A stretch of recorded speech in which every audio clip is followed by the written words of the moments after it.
அண்மை செய்தியை பார்த்து வருகிறோம். கடலூர், மயிலாடுதுறை, நாகை, திருவள்ளூர், ராமநாதபுரம் உள்ளிட்ட 10 மாவட்டங்களில் ஒரு சில இடங்களில் நாளை கனமழைக்கு வாய்ப்பிருப்பதாக தகவல் வெளியாக இருக்கிறது. விவரங்களுடன் செய்தியாளர் மாணிக்கம் இணைப்பில் இருக்கிறார். வணக்கம் மாணிக்கம், இது குறித்தான தகவல்கள். தமிழ்நாட்டில் அடுத்து வரக்கூடிய நாட்களுக்கு எந்தெந்த மாவட்டங்களில் மழை பெய்யக்கூடிய வாய்ப்பு இருப்பதாக விவரங்களை வானிலை ஆய்வு வெளியிட்டிருக்கிறாங்க. அதன் அடிப்படையில் இன்றைய தினம் தமிழ்நாட்டில் கனமழைக்கான வாய்ப்புகள் ஏதும் இல்லை என்று வானிலை ஆய்வு மையத்துடைய முன்னறிவிப்பில் தெரிவிக்கப்பட்டிருக்கிறது. மேலும் நாளை தினம் 21ஆம் தேதி தமிழ்நாட்டில் கடலூர், மயிலாடுதுறை, நாகப்பட்டினம், திருவாரூர், ராமநாதபுரம், விருதுநகர், தூத்துக்குடி, தென்காசி, திருநெல்வேலி மற்றும் கன்னியாகுமரி ஆகிய 10 மாவட்டங்களிலும் காரைக்கால் பகுதிகளிலும் ஓரிரு இடங்களில் கனமழை என்ற அளவில் மழை பெய்யக்கூடிய வாய்ப்பு இருப்பதாக வானிலை ஆய்வு தெரிவித்திருக்கிறாங்க. அதற்கு பிறகாக 22ஆம் தேதி கடலூர், மயிலாடுதுறை, நாகப்பட்டினம், திருவாரூர், தஞ்சாவூர், புதுக்கோட்டை, சிவகங்கை, ராமநாதபுரம், தூத்துக்குடி, திருநெல்வேலி, கன்னியாகுமரி ஆகிய மாவட்டங்கள்ல ஓரிரு இடங்கள்ல கனமழை என்ற மழை பெய்யக்கூடிய வாய்ப்பு இருப்பதாக வானிலை ஆய்வு மையத்துடைய அறிவிப்பில் சொல்லப்பட்டிருக்கிறது. தொடர்ந்து 23ஆம் தேதி இந்த மாவட்டங்களில் கனமழைக்கான வாய்ப்பு இருப்பதாக வானிலை ஆய்வு மையத்துடைய முன்னறிவிப்பில் தெரிவிக்கப்பட்டிருக்கிறது. வரக்கூடிய 26ஆம் தேதி வரையிலுமே தமிழ்நாட்டில் கனமழை தொடரும் என்ற அறிவிப்பு தற்போது வானிலை அறிவிப்புல சொல்லப்பட்டிருக்கிறது.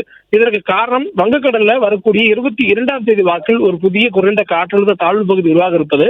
அது மேற்கு வடமேற்கு திசையில் நகர்ந்து வரக்கூடிய காரணங்களால் தமிழ்நாட்டில் இந்த மழைக்கான வாய்ப்புகள் ஏற்படலாம் என்று எதிர்பார்ப்பதாக வானிலை ஆய்வு மையம் கணிப்பு தொடர்பான அறிவிப்புல தெரிவிக்கப்பட்டிருக்கிறது. மேலும் அந்த 22ஆம் தேதி உருவாகக்கூடிய அந்த முன்னறிவிப்பு தொடர்பான ஒரு காற்றழுத்த தாழ்வு பகுதி தொடர்பான முன்னெடுப்பு கொடுக்கப்பட்டிருக்கிறது. அதில் 22ஆம் தேதி தென்கிழக்கு வங்கக்கடல் பகுதிகளில் ஒரு குறைந்த காற்றழுத்த தாழ்வு பகுதி உருவாகி மேற்கு வடமேற்கு திசையில் நகர்ந்து 24ஆம் தேதி வாக்குல காற்றழுத்த தாழ்வு மண்டலமாக ஒளிபெறக்கூடிய வாய்ப்பு இருப்பதாக வானிலை ஆய்வு மையம் தெரிவித்திருக்கிறாங்க.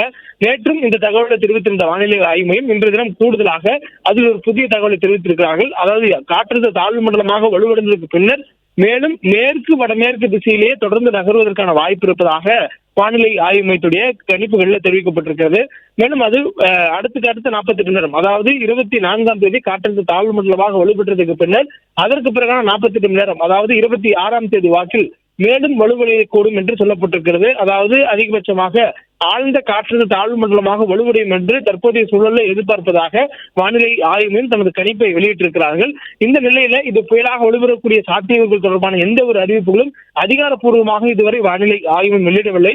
ஆனால் கனமழைக்கான வாய்ப்புகள் வரக்கூடிய 26ஆம் தேதி வரையிலும் தமிழ்நாட்டுக்கு நீடிப்பதாக வானிலை ஆய்வு மையம் தெரிவித்திருக்கிறாங்க. மேலும் இது காற்றழுத்த தாழ்வு மண்டலம் தமிழ்நாட்டை நோக்கி தான் உறுதியாக வருகிறது என்றால் தற்போது கொடுக்கப்பட்டிருக்கக்கூடிய மழை நிலவரங்கள் மழைக்கான வாய்ப்புகள் மாறுபடும் எனவும் சொல்லப்பட்டிருக்கிறது.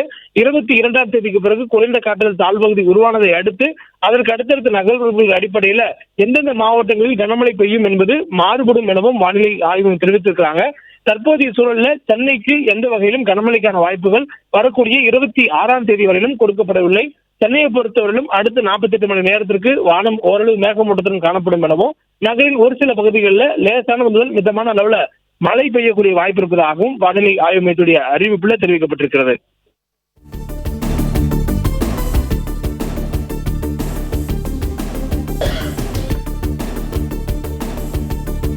மாணிக்கம், தகவல்களுக்கு நன்றி.